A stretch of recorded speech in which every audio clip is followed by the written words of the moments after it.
Baik teman-teman, kali ini saya akan melakukan redesign untuk website ini dan kompetitornya seperti ini, dan kita akan buat ini menjadi lebih bagus.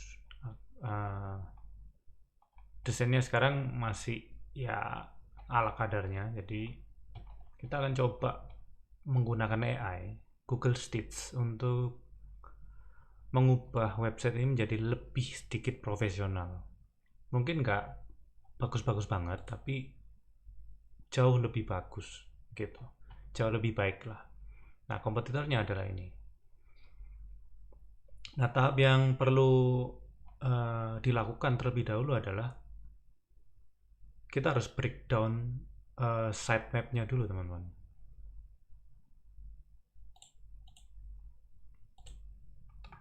Ya, ini adalah sitemap yang saya buat untuk website tersebut ya. Namun ini masih kurang lengkap untuk kontennya yang di dalam. Jadi kita perlu konten yang jauh lebih padat lagi. Kita akan pakai AI untuk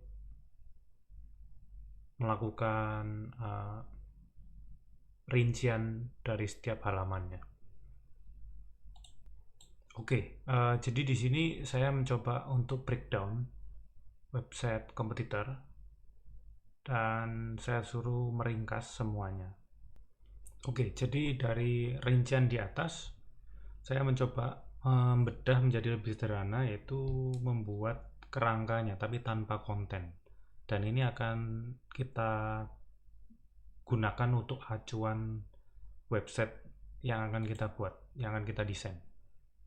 Oke, teman-teman. Jadi kita melakukan dari rincian tadi, lalu kita akan suruh AI-nya untuk mengisi isian di atas ini dengan informasi yang ada dari website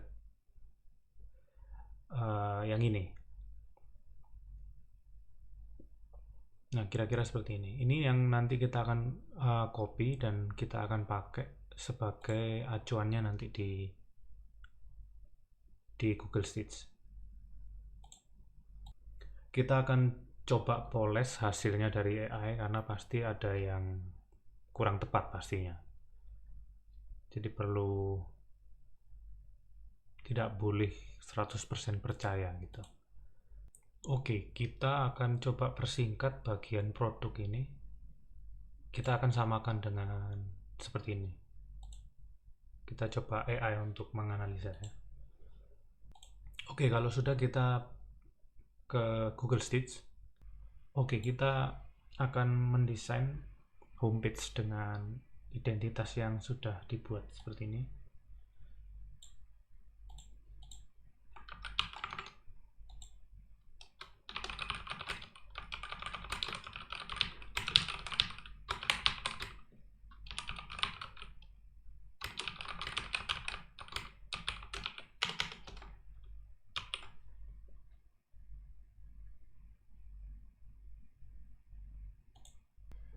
Oke, di sini sudah jadi untuk homepage-nya dengan rincian yang diinputkan tadi.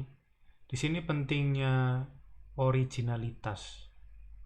Karena sebagus apapun website, kalau foto dan materinya itu tidak original, tidak asli orang atau hasil rekayasa AI, itu kepercayaannya itu tidak begitu tinggi. Itu penting sekali untuk bisnis. Jadi sebagus apapun website, kalau materinya itu kurang dari mereka sendiri, itu juga orang akan sulit percaya juga gitu. Cukup oke. Saya akan coba mengubah bagian ini supaya ada gambarnya untuk produknya. Saya akan ubah jadi Itu aja, produk aja.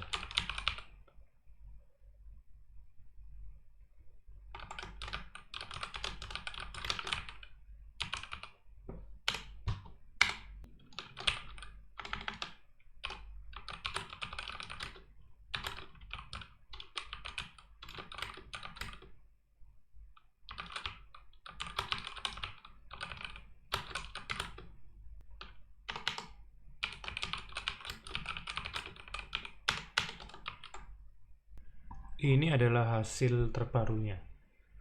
Di sini ada 5 item sesuai dengan yang sudah kita rencanakan tadi. Gambarnya juga AI. Dan ini cukup berbahaya kalau bisnis serius B2B apalagi, nah itu akan jadi concern juga. Nah, ini adalah homepage yang menurut saya sudah cukup oke lah daripada yang lama ya. Kalau kita mau melanjutkan ke tentang kami produk proyek kontak juga sebenarnya bisa sih. Tapi hal ini sudah cukup sih sebenarnya. Untuk kita kalau misalkan mau mengajukan penawaran, nah ini sudah cukup oke.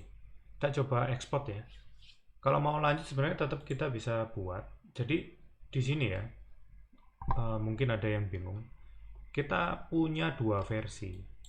Jadi versi pertama dan versi kedua. Jadi versi pertama ini nggak hilang. Kita punya 2 versi. Nanti kalau kita buat halaman baru, nanti akan muncul lagi di sini halaman tentang kami dan sebagainya. Tapi PR yang jadi prompt engineering, jadi kita yang pakai AI, biasanya lawan utama kita adalah konsistensi. AI ini musuhnya adalah konsistensi. Jadi untuk header dan footer ini biasanya itu berubah-berubah, fontnya kadang berubah. Lalu icon-icon itu mereka bisa pakai icon yang beda banget gitu. Nah itu perlu penyesuaian gitu. Oke, misalkan ini kita pakai ya, maka kita bisa pilih, kita akan ekspor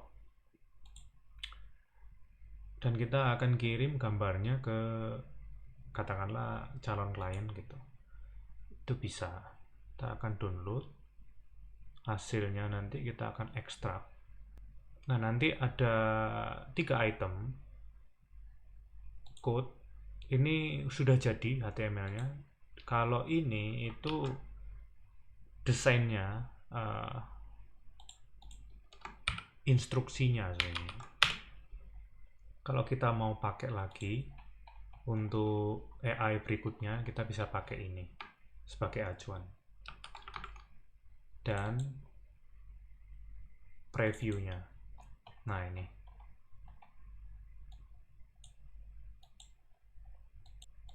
Atau kita bisa share linknya ini ke mereka kalau mereka nggak terlalu gaptek ya. Ya, itulah kira-kira cara redesign website untuk calon klien kalian atau mungkin website kalian. Kalau kalian merasa terbantu dengan video ini, silakan komen di bawah, atau mungkin ada pertanyaan, silakan komen di bawah. Atau mungkin saran video selanjutnya kalian pingin apa? Boleh tentang SEO, tentang programming, terutama web programming, tentang web design sedikit ya, sedikit tentang web design dengan AI ya pastinya. Silakan komen di bawah.